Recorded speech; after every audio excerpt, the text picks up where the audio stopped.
Second part में अगर अपन बात करें तो सेकेंड वाले पार्ट पे अपने को क्या पूछा जा रहा है कि the weight of KClO and KClO3। तो पहले तुमको देखना है KClO कहाँ पे आ रहा है अपने पास, कि KClO अपने पास बन तो इसी रिएक्शन में रहा है, फर्स्ट वाली में, यही अपन ने क्या किया, अगली रिएक्शन में यूज किया है। तो KClO के कितने मोल बने, एक तरीके से 8 मोल बना है, इन्हीं 8 मोल का तुमको मास निकालना है, ठीक है। इसी तरीके तुमसे पूछा गया KClO3 का वेट कितना बना है। तो KClO3 देखोगे तो KClO3 अपने पास सिर्फ इसी रिएक्शन में बन रहा है, सेकंड वाली रिएक्शन में, और यहाँ पे इसके मोल कितने हैं, 8/3 मोल। तो इसी का करस्पॉन्डिंग तुमको मास निकालना है, तो इसमें तो कुछ करना ही नहीं था, अपन पहले निकाल चुके हैं। तो सेकंड वाले में तो कोई दिक्कत होनी नहीं चाहिए। सर कि अगर अपन देखें तो मोल अपने पास KClO के कितने बन रहे हैं, सिर्फ फर्स्ट स्टेप में KClO बन रहा है तो उसका बन रहा है अपने पास 8 मोल। तो सेकंड वाली रिएक्शन में अपने पास KClO3 बन रहा है जो कि अपने पास कितना बन रहा है, 8/3 मोल। तो मोल आ गया तो मास आ जाएगा। हाँ अब बोलो तुम। सर कुछ नहीं सर। आएगा समझ में सब लोगों को ये? सर मैं पूछ रहा हूँ सर, थर्ड वाले में सर जो पूरा लेंगे KCl जो पूरे रिएक्शन में यूज हुआ है, खाली लास्ट में जो होगा? हाँ वो तो भी सोल्व करेंगे, रुको तो सही। मैंने गलती से पूरे के लिए निकाल दिया। ये पूरे के लिए तो निकालना है, इसने अब देखो तो सर क्वेश्चन में क्या बोला है, 1042 वेट ऑफ, आएगा। हाँ wait of KCl obtained during the reaction. तो कितना KCl का वेट बना है ये अपने को फाइंड करना है। तो KCl कहाँ कहाँ पे बन रहा है, KCl तो पहली रिएक्शन में भी बन रहा है, दूसरी में भी बन रहा है और तीसरी वाली में भी बन रहा है, तीनों रिएक्शन में KCl बन रहा है। तो तीनों रिएक्शन में उसके मोल निकालने पड़ेंगे तुमको। 1042.9 ग्राम। हाँ तो अभी तीनों रिएक्शन में तुम KCl के मोल निकालो। तो अपने पास पहली में देखोगे तो Cl2 कितना 8, दोनों का स्टाइकोमेट्रिक कोएफिशिएंट 1 है, तो Cl2 के 1 मोल से KCl का 1 आता है, तो 8 मोल से कितने आएंगे, 8 ही आएंगे। तो पहली रिएक्शन में 8 मोल KCl बना। दूसरी में अगर देखोगे तो सब कुछ KClO से बन रहा है, इसी से तो बन रहा है सब कुछ। तो KCl का अगर देखोगे तो 3 मोल जब होता है इसका KClO का, तो 2 मोल बनता है किसका, KCl का। तो 3 से 2 बन रहा है तो 1 से कितना बनेगा, 2/3। अभी अपने पास कितने, 8 मोल। तो KCl के यहाँ पे कितने बनेंगे, 16/3 मोल। तो पहली रिएक्शन में 8 बने, दूसरी वाली रिएक्शन में 16/3 बने। इसी तरीके से तीसरी वाली रिएक्शन में बात करोगे तो तीसरी वाली रिएक्शन में अपने पास KClO3 से बनेगा जिसके 8/3 मोल है। तो यहाँ पे स्टाइकोमेट्रिक कोएफिशिएंट देखोगे तो 4 मोल है अपने पास किसके, KClO3 के। वहां से KCl कितना बन रहा है, 1 मोल, स्टाइकोमेट्रिक कोएफिशिएंट के हिसाब से। कि इसका जब अपन 4 मोल लेते हैं तो इसका स्टाइकोमेट्रिक कोएफिशिएंट 1 है, मतलब इसका 1 मोल बनता है। तो 4 से 1 बन रहा है, तो 1 से कितना बनेगा, 1/4 अपने को भी निकालना है कितने के लिए, 8/3 के लिए। तो 1/4 इंटू 8/3 मतलब 2/3 मोल। तो KCl के टोटल मोल अपने पास कितने आ जाएंगे, 2/3 प्लस 16/3 प्लस 8। तो total moles of KCl, third वाला पार्ट। तो total moles of KCl equal to अपने पास कितना आ गया, ये 8 प्लस 16/3 प्लस कितना आया था इसमें, 2/3। तो ये टोटल मोल हो गया अपने पास किसके, KCl के। मास तो तुम निकाल ही लोगे मोलर मास से मल्टीप्लाई करके। चलो मैं निकाल देता हूँ यहाँ पे कि अगर इसका वेट अपन निकालेंगे तो वेट ऑफ KClO ये कितना आ जाएगा अपने पास, मोलर मास कितना है, सॉरी मोल कितने, 8 इंटू मोलर मास इसका कितना होता है, किसने निकाला गया सर KCl 90.5। यस 90.5। 90.5, तो ये अपने पास आ जाएगा कितना, 724 ग्राम। इसका अगर वेट निकालोगे KClO3 का तो मोल इंटू मोलर मास करना है। मोल कितना है, 8/3 इंटू मोलर मास। तो KClO3 का मोलर मास अपने पास कितना है, 122.5। तो ये अपने पास आ जाएगा 326.6 ग्राम। इसी तरीके से अपन ने KCl के मोल कैलकुलेट किए, तो KCl के मोल अगर निकालोगे तो कितना आ रहा है, ये हो जाएगा अपने पास 18/3। तो 18/3 अपने पास क्या हो जाएगा, 6 प्लस 8 14 मोल आ जाएंगे। तो KCl के टोटल मोल अपने पास कितने हैं, 14 मोल। तो वेट अगर निकालोगे कि वेट ऑफ KCl, तो weight of KCl equal to अपने पास क्या जाएगा, मोल कितना है 14 into molar mass that is 74.5 इसका होता है, तो अपने पास आ जाएगा 1043 ग्राम। ये KCl वाला सबको समझ में आया क्या? Yes, sir. Yes, sir. चलो बहुत बढ़िया। देखो लास्ट वाले क्वेश्चन अपने को क्या बोल रहा है कि मेरे को इतना मास अगर KClO4 का बन रहा है तो स्टार्टिंग में Cl2 कितना लेंगे, तो ये क्वेश्चन पूरा उल्टा हो गया। अभी अपन क्या कर रहे थे, Cl2 के हिसाब से KClO4 का वेट निकाल रहे थे। अब क्वेश्चन को अपने को उल्टा अप्रोच करना है कि KClO4 का अपने को वेट गिवन है, या फिर वेट से अपन निकाल लेंगे मोल। तो मैं बोल सकता हूँ कि मेरे को KClO4 के मोल गिवन है, उस KClO4 के गिवन मोल से मेरे को Cl2 का मास निकालना है कि स्टार्टिंग में मेरे को Cl2 कितना लेना पड़ेगा। तो ये एक तरीके से उल्टा ही क्वेश्चन हो गया पूरा फोर्थ वाला। तो इसको दोबारा से रिएक्शन लिखनी पड़ेगी मेरे को, फिर अपन अप्रोच करेंगे। फिर धीरे-धीरे करके सब लास्ट तक पे आ जाए। हाँ, लेकिन अपन करेंगे। फिर देखो मैंने पहले बोला था तुमको कि x मान के करेंगे ज्यादा आसान रहेगा, क्योंकि अभी अपने पास जो नेक्स्ट क्वेश्चन आएगा उसमें अपन परसेंट यील्ड वगैरह को इन्वॉल्व करेंगे, और उसमें हर स्टेप में परसेंट यील्ड अलग अलग रहेगा। तो उस क्वेश्चन में सबसे ज्यादा दिक्कत होती है अगर तुम उल्टा अप्रोच करोगे तो उसको। अभी समझ में आएगा चीजें। तुम बोल रहे हो वो भी सही है, लेकिन मैं जो हर बार बोलता आ रहा हूँ कि अपन x मान के ही करेंगे, स्टार्टिंग से ही मतलब रिएक्टेंट से ही अपने को क्वेश्चन शुरू करना है x मानते हुए।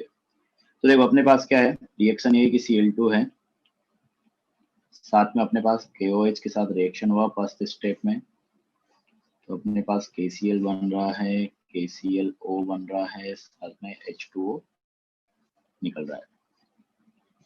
अगले स्टेप में जो KClO बना उसको अपन ने ब्रेक करवाया किसमें, KCl प्लस KClO3 में।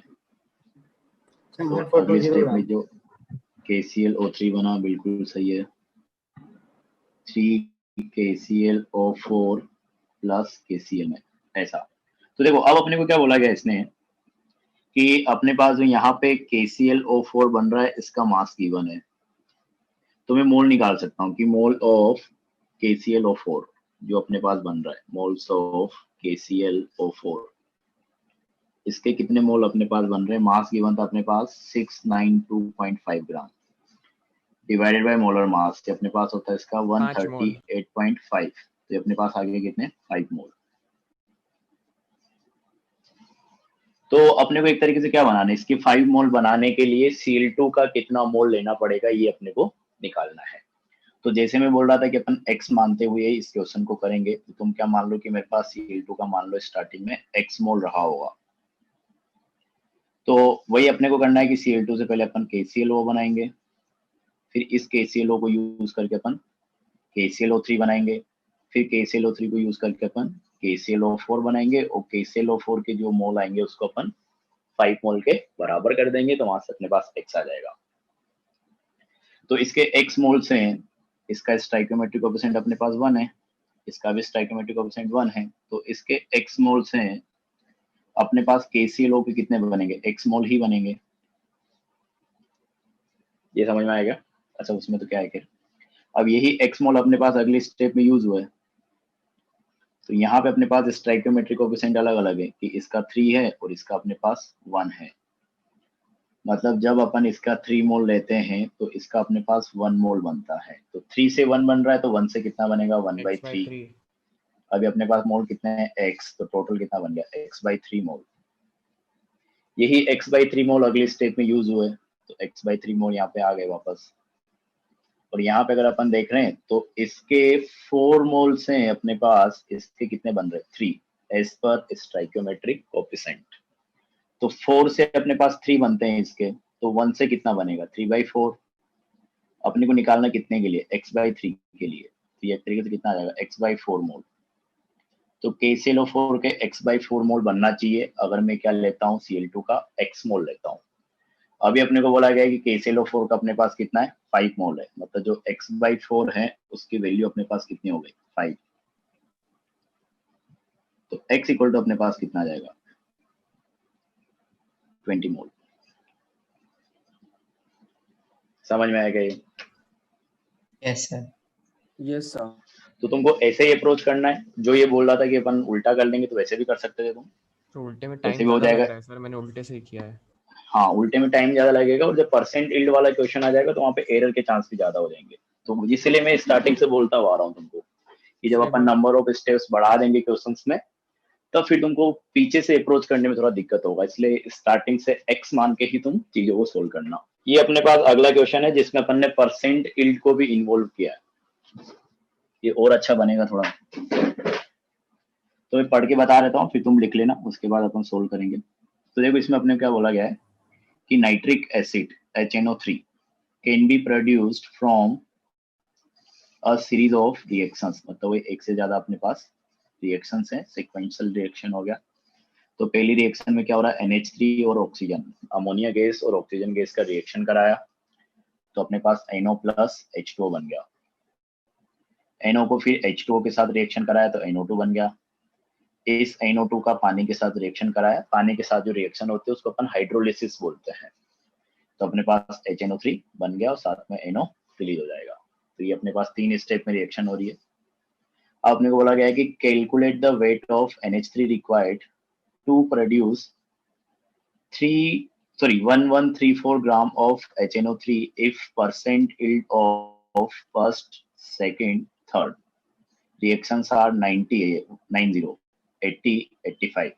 इसका परसेंट yield 90% है, इसका परसेंट yield 80% है, इसका परसेंट yield 85% है। अच्छा एक और चीज है, मैंने जैसे रिएक्शन के ऊपर लिखा है ना ये 90, 80, 85, तो कभी कभी क्वेश्चन वैसे भी लिख के दे देता है, मतलब तुमको कुछ नहीं बोलेगा, बस परसेंट लिख देगा 90, 80, 85 जैसा मैंने यहाँ पे लिखा है। तो तुमको समझ में आना चाहिए कि रिएक्शन के ऊपर अगर कोई परसेंट लिखी हुई है इस तरीके से तो परसेंट यील्ड है। अब अगले में अपने को बोला जा रहा है कि इफ, मतलब सेकंड वाले पार्ट में कि if 34 gram of ammonia is used for this reaction then calculate HNO3 produced. तो तुम एक काम करो, इसको पहला ऑप्शन बना लो और इसको सेकंड ऑप्शन बना लो, क्योंकि इसमें अमोनिया का वेट गिवन है तुमको, मतलब रिएक्टेंट का गिवन है, वो प्रोडक्ट का तुमसे निकालने को बोला गया है। सेकंड वाले पार्ट में उल्टा करवा रहा है तुमसे, HNO3 का गिवन है, वहां से तुमको अमोनिया का पूछ रहा है। तो पहले नीचे वाले ऑप्शन को करना फिर ऊपर वाले ऑप्शन को करना। तो जितनी देर तुम लिखो थोड़ा सोचो, फिर अपन सोल्व करते हैं किस तरीके से करोगे, क्योंकि एक क्वेश्चन तो मैं कर बता चुका हूँ। तो तुमको बस वही परसेंट यील्ड को इन्वॉल्व कर लेना है इसमें, मतलब हर रिएक्शन के बाद परसेंट निकाल लेना जो भी मोल आ रहा है उसका। हाँ तो देखो निकाल लेते हैं अपन, वैसे निकाला हुआ तो सही है, एक बार देख लो कि अपने को गिवन है क्या 34 ग्राम ऑफ अमोनिया। तो 34 ग्राम मतलब तो क्या होगा 2 मोल हो गया, क्योंकि इसका अपने पास 17 हो जाएगा, तो मोल अपने पास कितने आ गए 2 मोल। सर 750। तो अपने पास 2 मोल है किसका, अमोनिया का। अब निकाल लेते हैं अपन, रुक जाओ। तो अपने पास अमोनिया के कितने 2 मोल है, अपने को बनाने को क्या बोला गया HNO3। तो जैसे मैंने पहला बोला था वैसे चेक करना है तुमको। तो HNO3 कहाँ से बन रहा है, एक तरीके से NO2 और H2O से। जो यहाँ पे NO2 है, ये वाला NO2 ऊपर वाली रिएक्शन से आ रहा है। ये NO2 कहाँ से बन रहा है, NO और O2 से। यहाँ पे जो ये NO है ये इससे आ रहा है, और ये NO कहाँ से बना है, एक तरीके से जो NH3 गिवन है उसके अमाउंट के हिसाब से अपने को बनाना है। तो अपने को करना क्या है, NH3 से NO का वेट निकालना है, NO से NO2 निकालना है, NO2 से HNO3 निकालना है। तो NH3 से NO, NO से NO2, NO2 से HNO3 अपन निकालेंगे। अब देखो अपने पास कि अगर यहाँ पे देखोगे तो इसका स्टोइकियोमेट्रिक कोएफिशिएंट 4 है NH3 का, और NO का भी कितना है 4 है, मतलब NH3 के 4 मोल से NO के 4 मोल बनते हैं, मतलब दोनों के इक्वल मोल बनेंगे। तो इसके 2 मोल से भी अपने पास NO के कितने बनने चाहिए, 2 ही मोल बनने चाहिए, लेकिन अपने को गिवन है कि परसेंट यील्ड कितना है 90%। तो 2 का 90% तुमको लेना पड़ेगा, मतलब 2 × 0.9 मोल अपने पास NO के बनेंगे एक्चुअल में। तो ये समझ में आ गया? यस सर, ऐसे ही कर रहे हैं। हाँ, अब ये जो 2 × 0.9 है, मतलब एक तरीके से कितना होगा 1.8। तो जो ये 1.8 मोल है, यही मोल अपन ने अगली स्टेप में यूज किए, तो ये 1.8 मोल अपने पास इस स्टेप में आ गए। अब इस रिएक्शन का परसेंट यील्ड अपने को गिवन है कितना 80, इसका 90% था, इसका 80% था। तो इसमें अगर देखें अपन तो यहाँ पे देखो इसके 2 मोल से NO2 के कितने बन रहे हैं, 2 ही मोल बन रहे हैं, मतलब वापस वही इक्वल मोल बनेंगे। तो इसके 1.8 से इसके बनने तो कितने चाहिए, 1.8 ही बनना चाहिए, लेकिन एक्चुअल में कितने बने 80%, परसेंटेज अपने को कितना गिवन है 80%।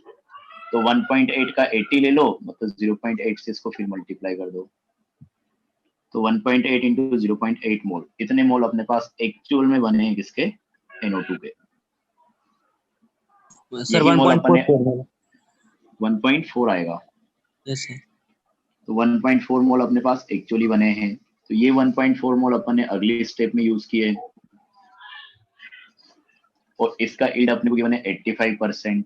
तो वापस वही निकालेंगे कि इसका स्टाइकियोमेट्रिक कोएफिशिएंट 3 है, इसका स्टाइकियोमेट्रिक कोएफिशिएंट 2 है, मतलब 3 से कितना बन रहा है 2, तो 1 से कितना बनेगा 2/3, तो 2/3 इंटू 1.4 मोल,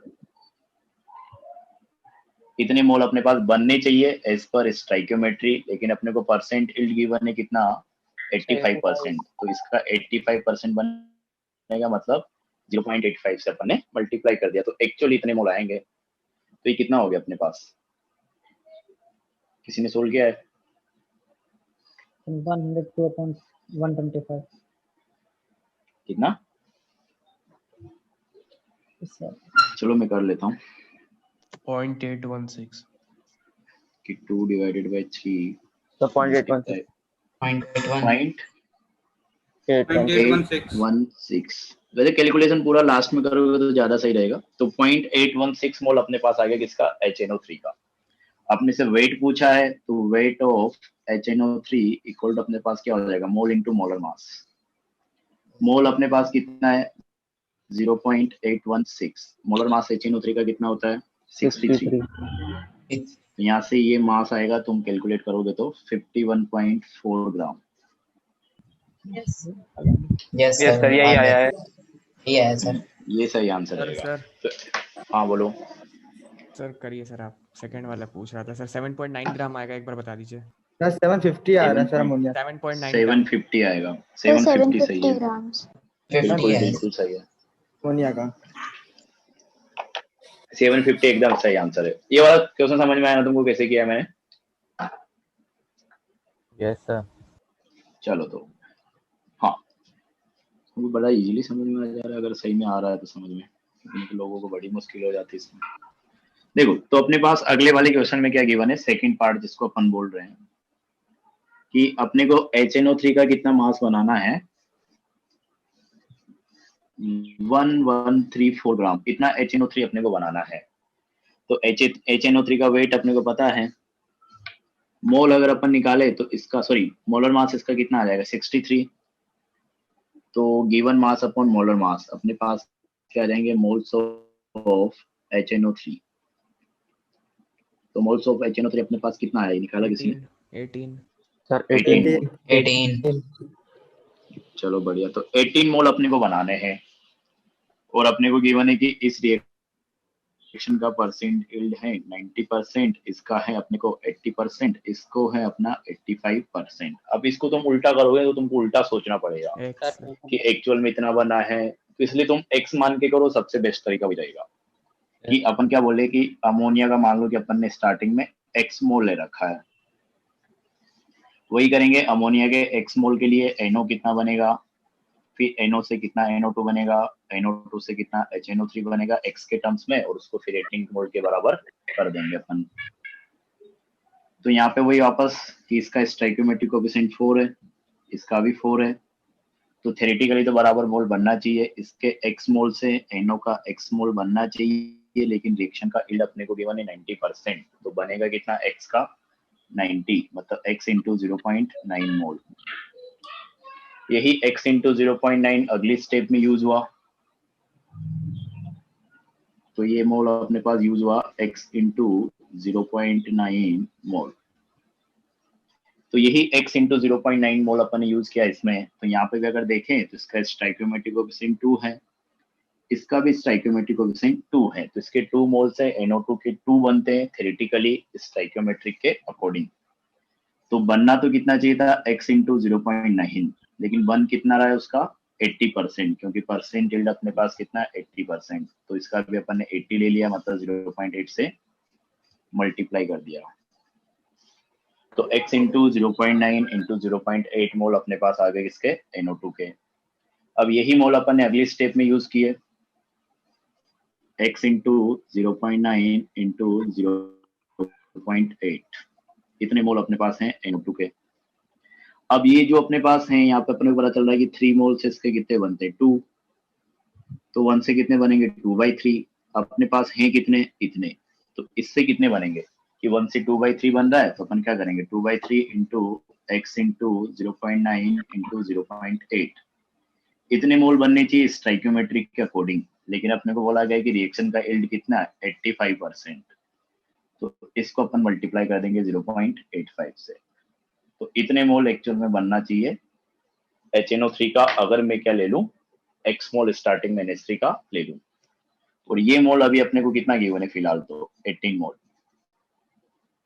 तो अपन क्या करेंगे 2/3 into x into 0.9 into 0.8 into 0.85 equal to अपने पास कितना है 18। सर यही यहाँ से किया सर, x, नहीं आ रहा सर। सर हमने भी ऐसे ही यही किया है। कैलकुलेशन मिस्टेक हो गया। यहाँ से मोल निकालोगे तो कितना आ रहा है ये, सर 44.11 ऐसे आ रहा है। हाँ तो 44 ले लो लगभग, तो 44 मोल अपने पास आ गए अप्रोक्स है ये। तो यहाँ से अगर मास निकालोगे NH3 का, तो WNH3 इक्वल टू अपने पास कितना आ जाएगा 44 इंटू इसका मोलर मास दैट इज 17, तो कितना आ रहा है 750। यस सर यही आया था। ऐसे करना है तुमको, हो जाएगा क्या ये? चलो Yes, बहुत sir. बढ़िया। तो इस तरीके से तुमको करना है। तो ये अपने पास सीक्वेंशियल रिएक्शन था, तो उसमें तुमको डायरेक्ट पूछा जा सकता है या फिर परसेंट यील्ड देके तुमसे क्वेश्चंस पूछे जा सकते हैं। तो ऐसे एक और टाइप आएगा अपने पास पैरेलल रिएक्शन। तो ये स्टाइकियोमेट्री में अपने पास लास्ट टॉपिक है, तो उसके बाद ये खत्म है। तो पैरेलल रिएक्शन में अपन क्या बात करने वाले हैं, हाँ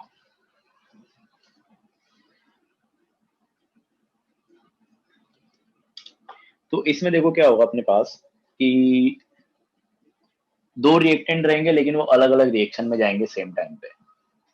कि जैसे अपने पास मान लो कि A प्लस B, अपने पास ये दो रिएक्टेंट लिए। रिएक्टेंट कितने हो सकते हैं, एक हो सकता है, दो हो सकता है, तीन हो सकता है, मतलब जो अपने पास रिएक्टेंट्स है वो सेम टाइम पे दो रिएक्शन करवा रहे होंगे। तो अपने पास की A प्लस B से एक रिएक्शन के थ्रू COD बन रहा होगा और एक रिएक्शन के थ्रू अपने पास E बन रहा होगा।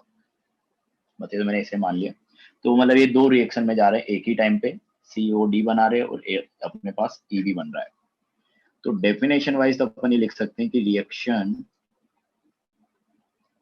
इन विच same reactants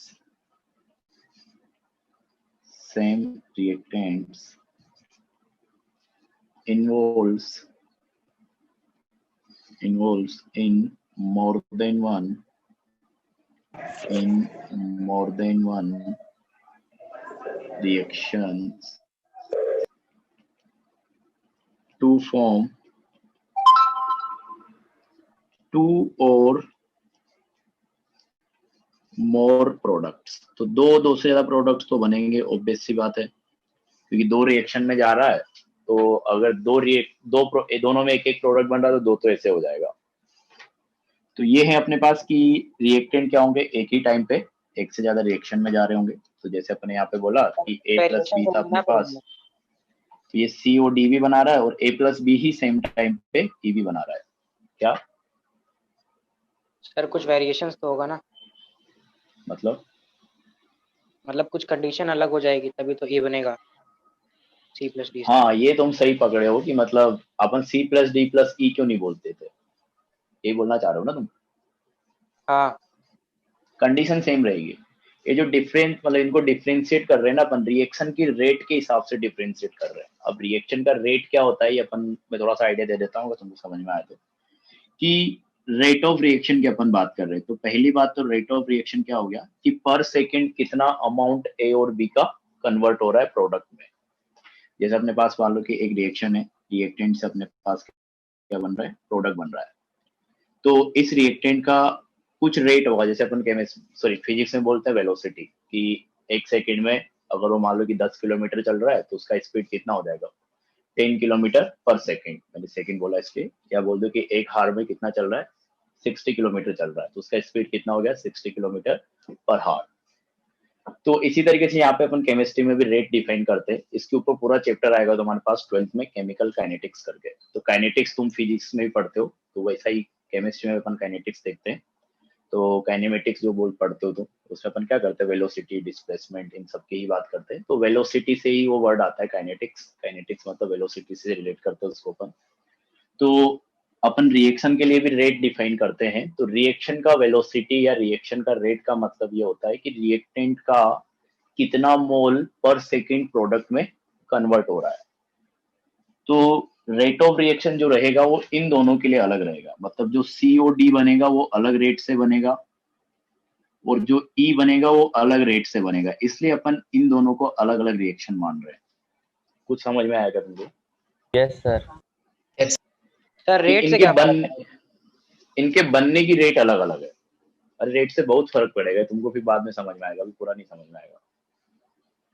मैंने बोला 12th में पूरा चैप्टर आएगा, काफी बड़ा चैप्टर। सर कोई एग्जांपल देके बता दीजिए।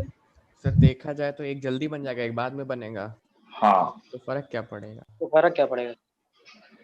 नहीं फर्क पड़ेगा ना उसका। तुम अलग अलग टाइम पे, अगर टेम्परेचर वगैरह की कोई यस सर, कंडीशन, टेम्परेचर पे डिफरेंस होता है। नहीं टेम्परेचर इन सब के ऊपर ही डिपेंड करता है, कौन किस टेम्परेचर पे कितना बन रहा है कितना नहीं बन रहा है। वो सब तुमको बाद में ना टाइम के हिसाब से भी अमाउंट कैलकुलेट करवाएगा, जब अपन तुम रेट वगैरह पढ़ोगे वहां पे। तो तुम पढ़ चुके होंगे तो टाइम के हिसाब से भी निकलवाएगा कि इतने टाइम में इसका कितना बन रहा है, इसका कितना बन रहा है। अभी अपन ये मान के चलेंगे कि रिएक्शन कंप्लीट होगी तभी अपन कैलकुलेट कर रहे हैं। सर ली चार्टर्स प्रिंसिपल भी तो बोल सकते हैं। नहीं, ली चार्टर्स प्रिंसिपल वो दूसरी टाइप की रिएक्शन में आता है, वो रिवर्सिबल रिएक्शन में आता है। देखो इसमें अपने को क्या बोला था कि सोडियम जो है ऑक्सीजन के साथ रिएक्ट कर रहा है और अपने पास Na2O बन रहा है और Na2O2 बन रहा है। तो अपने पास एक तरीके से क्या हो जाएगा, दो प्रोडक्ट एक साथ बन रहे हैं। तो ये रिएक्शन तुमको अभी पता नहीं है, आगे पढ़ते हैं अपन। ये पैरेलल रिएक्शन के थ्रू होता है। ये थोड़ा सा इन्फॉर्मेशन तुमको याद होना चाहिए था, इसलिए मैं लिख दे रहा हूँ यहाँ पे कि पैरेलल रिएक्शन है Na+O2, यहाँ से अपने पास क्या बना Na2O। मतलब कायदे से चीज तुमको क्वेश्चन में देना चाहिए था। तो मैं अभी तक अपन क्लास में पढ़ रहे तो मैं लिख दे रहा हूँ इसीलिए कि अपने पास इस तरीके से रिएक्शन हो रहा है। इसको बैलेंस करोगे तो यहाँ पे 2 आ जाएगा और यहाँ पे अपने पास हाफ आ जाएगा। दूसरा अपने को बोला है कि यही सोडियम और ऑक्सीजन आपस में रिएक्ट करके Na2O2 भी बना रहा है। तो इसको बैलेंस करोगे तो यहाँ पे ये 2 आ जाएगा। तो ये अपने पास पैरेलल रिएक्शन हो गया। अब अपने आगे बोला गया है कि calculate molar composition of final mixture. तो अपने को एक तरीके से मोल का रेशियो निकालना है, किसके लिए, Na2O और Na2O2 के लिए। मतलब इनके मोल निकालेंगे तो मोल का रेशियो भी अपने पास आ जाएगा। और अपने को बोला गया कि 4.6 kg अपन ने किसका यूज किया है, सोडियम का यूज किया है। और 1792 लीटर ये अपने को यूज किया है किसका, ऑक्सीजन गैस का 1 atm 273 दैट इज STP पे। ठीक है। और अपने को एक और इन्फॉर्मेशन गिवन है कि जब रिएक्शन हो रही है तो कोई भी रिएक्टेंट अपने पास बचेगा नहीं, ना तो सोडियम बचेगा ना ही ऑक्सीजन बचेगा। तो अगर अपन पहले सोडियम के मोल निकाल लें कि अपने पास कितना सोडियम जा रहा है दोनों रिएक्शन में, कि मोल्स ऑफ सोडियम, तो इसका मास अपने को गिवन है 4.6 into 1000 ग्राम में हो जाएगा, divided by molar mass 23 equal to mole अपने पास कितने आ गए, 200 मोल। तो इतने मोल अपने पास सोडियम के टोटल जो दोनों रिएक्शन में यूज हुआ है, क्योंकि दोनों रिएक्शन पैरेलल है, एक साथ चल रही है। और इसी तरीके निकालेंगे पर मोल ऑफ ऑक्सीजन O2 के मोल, इसका वॉल्यूम अपने को गिवन है 1792 divided by volume at STP that is 22.41 मोल। ये अपने पास कितना आ गया, 80 मोल। तो ऑक्सीजन के दोनों रिएक्शन में कितने मोल यूज हो रहे हैं, 80 मोल यूज हो रहे हैं। तो मैंने बोल माना कि अगर अपन बोल दे कि फर्स्ट वाली रिएक्शन में अपने पास सोडियम के X मोल इन्वॉल्व हो रहे हैं, तो अगर अपन स्टाइकियोमेट्री के हिसाब से देखें तो इसके 2 मोल के साथ इसका हाफ रिएक्ट करता है, तो x के साथ कितना करेगा इसका x/4 1/4 मोल। मतलब हाँ, तो जब सोडियम का x जाएगा तो O2 का x/4 मोल जाएगा, और Na2O का कितना बनेगा, x/2 मोल बनेगा। और इस वाली रिएक्शन में सेम चीज बोले कि अगर मान लो कि इसका y मोल जा रहा है, तो इस y मोल के साथ O2 का कितना रेट करेगा, y/2 मोल स्टोइकियोमेट्रिक कोएफिशिएंट के हिसाब से, क्योंकि इसके 2 मोल जैसे के साथ इसमें बोला इसका गया एक है रिएक्ट कि करता है। कोई रिएक्टेंट नहीं बच रहा है, तो हम लोग LR नहीं निकालेंगे ना अब तो। नहीं, बिल्कुल नहीं निकालेंगे, तो बोल गया अनुस कुछ कोई नहीं बच रहा है, तो दोनों बड़ा जितना लिया है पूरा रिएक्ट कर जा रहा है। हाँ, तो ये हो गया अपने पास। अब इसका कितना बनेगा, और y/2 मोल बनेगा। तो ये अपने x और y के टर्म्स में निकाल लिया। तो अपने को बताया कि अगर इसमें x जा रहा है, इसमें y जा रहा है, तो टोटल कितना सोडियम यूज हुआ, x + y, और उसकी वैल्यू अपने को गिवन है कितना, 200। तो कितना है तो सोडियम अपने टोटल में यूज किया है। तो अपने पास x + y की वैल्यू कितना हो जाएगा, 200। और इसी को अपन बोल रहे कि O2 का अपने पास कितना यूज हो रहा है, x/4 और y/2। तो x/4 + y/2, x/4 + y/2, ये अपने पास कितना आ गया, 80। क्योंकि अपने को बोला गया कि O2 कितना यूज हो रहा है, 80 मोल। तो यहां से सोल्व करके दोनों इक्वेशन को x और y निकाल लोगे, तो x तुम्हारे पास कितना आ रहा था, 80 मोल, और y तुम्हारे पास कितना आ रहा था, 120 मोल। तो अगर x अपने पास 80 आ रहा है, मतलब इसके मोल अपने पास कितना हो गया, x/2 that is 40 mole, y/2 that is 60 मोल। तो अपने पास 40 मोल आ रहे हैं किसके, Na2O के, और 60 मोल आ रहे हैं किसके, Na2O2 के। तो मोलर रेशियो अपने से पूछा था, तो Na2O और Na2O2 का मोलर रेशियो अपने से पूछा गया है। तो इसका अपने पास 40 है, इसका अपने पास 60 है, तो कितना आ गया, 2:3। हाँ, तो देखो इसमें अपने क्या बोला जा रहा है कि P4 रिएक्ट कर रहा है किसके साथ, O2 के साथ। तो ये दो रिएक्शन हो रही है अपने पास। पहले रिएक्शन हो गया कि P4O2 आपस में रिएक्ट करके P4O6 बना रहा है, P4O2 आपस में रिएक्ट करके P4O10 भी बना रहा है। ठीक है, अब अपने बोला गया कि 1 मोल अपने पास दोनों का बना है, इसका भी 1 बना है, इसका भी 1 बना है। मतलब अपने को प्रोडक्ट का अमाउंट दे दिया, अब रिएक्टेंट का अपने से पूछा गया है। तो अपन क्या करें इसको, अगर उसी तरीके से तुमको करना है जैसे अपने पहले किया था, ये P4 हो गया, ये अपने पास 3O2, यहाँ से अपने पास क्या बनेगा, P4O6, ये P4 हो गया, ये अपने पास आ गया 5O2, यहाँ से अपने पास क्या बना, P4O10। तो अपन ऐसे मानेंगे वापस, मान लो कि अपने पास, या तो ऐसे कर सकते हो देखो कि इसका भी अपने पास 1 मोल बन रहा है, इसका भी अपने पास 1 मोल बन रहा है। तो या तो ये हो गया कि इसका 1 मोल बनाने के लिए इसके कितने मोल होने चाहिए, 3 मोल, और इसका कितना होना चाहिए, 1 मोल। नीचे वाली रिएक्शन में देखोगे तो इसका 1 मोल बनाने के लिए यहाँ पे कितने होने चाहिए, 5 मोल, और यहाँ पे कितना होना चाहिए, 1 मोल। तो टोटल में अगर अपन देखें तो इसके कितने आ जाएंगे अपने पास, 3 + 5, 8 मोल लेने पड़ेंगे, और इसका 1 + 1, 2 मोल अपने को लेने पड़ेंगे। तो देखो अपने पास अपन ये बोलना चाह रहे हैं कि POAC मतलब अपने पास फुल फॉर्म तो क्या हो गया, principle of atom conservation.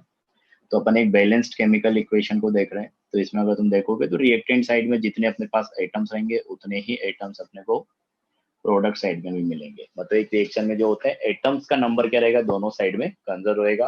Reactant side में भी नंबर ऑफ एटम्स, एक पर्टिकुलर एटम की बात करें तो उतने ही रहेंगे, प्रोडक्ट साइड भी उतने ही रहेंगे। जैसे अपन ने यहाँ पे हाइड्रोजन की बात किया, तो रिएक्टेंट साइड में हाइड्रोजन के 4 एटम है, प्रोडक्ट साइड में भी 4 है।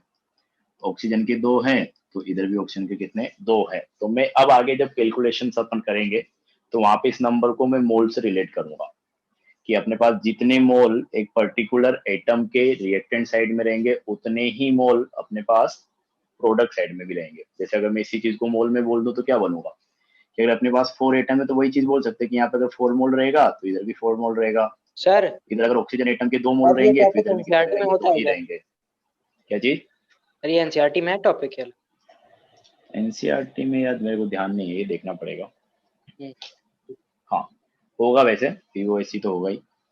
एनसीईआरटी में वो जो उसने रिएक्शन बैलेंस करने का तरीका दिया होगा, वो एक तरीके से पीओएससी से ही अपन सोल्व करते हैं।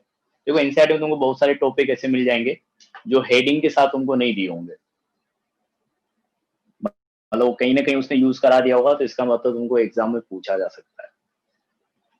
हाँ, तो ये अपने पास हो गया कि जो अपने पास नंबर ऑफ एटम्स अपन बराबर कर रहे हैं उसको मोल्स के हिसाब से भी अपन बराबर कर सकते हैं। इसी चीज को अपन आगे कैलकुलेशंस में यूज करेंगे। तो यहाँ पे वही लिखा है मैंने कि पीओवी से एक तरीके से क्या है, कंजर्वेशन ऑफ मास से रिलेटेड है, कि मास कंजर्व है एक तरीके से एटम्स कंजर्व है, क्योंकि जो एक मॉलिक्यूल में मास आ रहा है वो एटम्स की वजह से ही आ रहा है। एटम्स की वजह से मतलब उसके अंदर जो सब एटॉमिक पार्टिकल्स है उनकी वजह से आ रहा है। तो POC is based on conservation of mass, that is conservation of atoms. तो दोनों एक ही चीज होगा एक तरीके से।